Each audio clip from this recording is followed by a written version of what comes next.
When we confront modern ethical dilemmas, abortion, capital punishment, euthanasia, it is common to view religious rulings as disconnected dogmas, seemingly at odds with modern logic. However, these rulings function as outputs of a highly structured internal logic, each generated from a bedrock of specific metaphysical assumptions. To understand these conclusions, we systematically map two distinct philosophical engines. The Eastern engine, including Buddhism and Hinduism, operates on the core axiom of karma.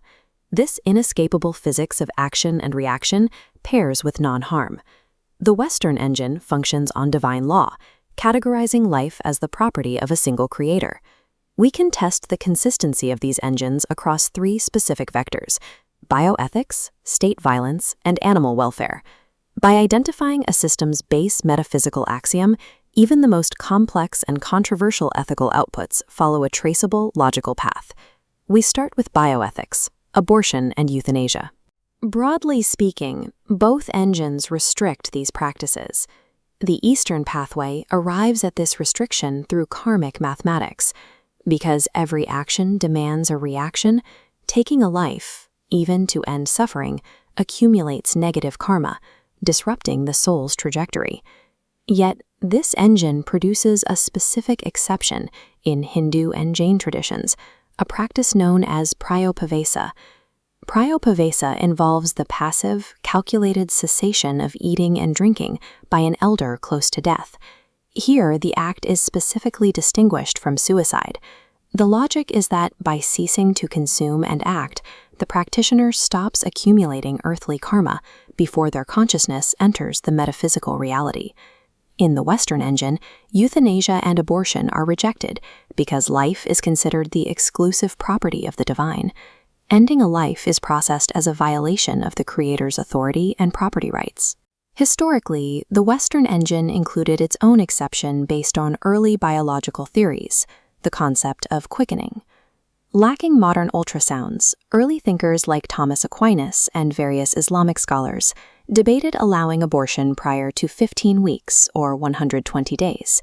They relied on quickening, the first moment a mother felt fetal movement, as the first evidence of a soul. As biological tracking provided verification of life at earlier stages, the application of the ethical rule shifted to match the improved data. While a Hindu and a Catholic might both oppose euthanasia, their justifications, karmic physics versus divine property, remain distinct logical systems. The second vector is state violence and capital punishment, where the two engines diverge most clearly. Guided by ahimsa, the Eastern engine generally rejects the state's right to execute criminals, viewing it as an avoidable generation of negative karma. In contrast, the Western engine contains explicit historical allowances for capital punishment within foundational texts like the Torah and Sharia law. Despite these textual foundations, modern religious commentaries, such as the Talmud, and contemporary Christian doctrines have actively moved to prevent executions.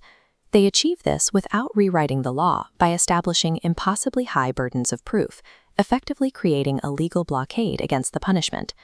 The trial of Nazi war criminal Adolf Eichmann in Israel remains a rare modern exception.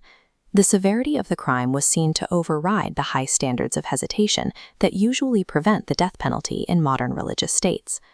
Capital punishment demonstrates how religious frameworks self-correct over centuries, utilizing legal interpretation to align ancient texts with modern standards of nonviolence.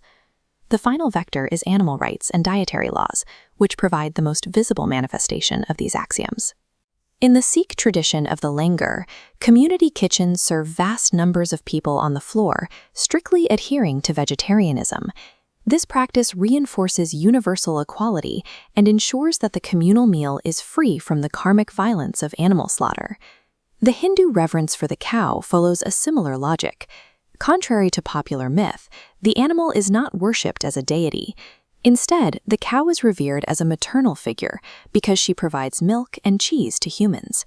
Killing her is logically processed as a violation of gratitude. The Western engine historically relied on the Cartesian view that humans possess absolute dominion over animals, assuming they lacked consciousness. Modern Western theologians like Andrew Lindsay challenge this, arguing that a compassionate creator requires humans to act as stewards of sentient life, not tyrants. Western religious dietary laws, specifically Jewish kosher and Islamic halal, represent an ethical compromise between human meat consumption and animal welfare. These laws require a singular, swift cut across the jugular, designed to sever consciousness instantly, minimizing the animal's physical pain. Religious dietary restrictions function as daily, physical manifestations of a religion's deepest metaphysical assumptions regarding humanity's place in the biological hierarchy. These two engines utilize different axioms to process biology, state power, and the environment. Yet, as the specific rules dissolve, we see that both systems are designed to regulate human impulse and selfishness in favor of a larger order. This regulation mirrors the trajectory of human moral development. Psychologist Lawrence Kohlberg categorized the maturity of these systems through specific stages. Stage 6, the highest tier, represents the realm of universal ethical principles, where actions are driven by a framework of justice and human dignity rather than the fear of external punishment. We see religious figures move toward this stage 6 reasoning by refining their own axioms. In the East, the Dalai Lama represents a shift toward universalized compassion.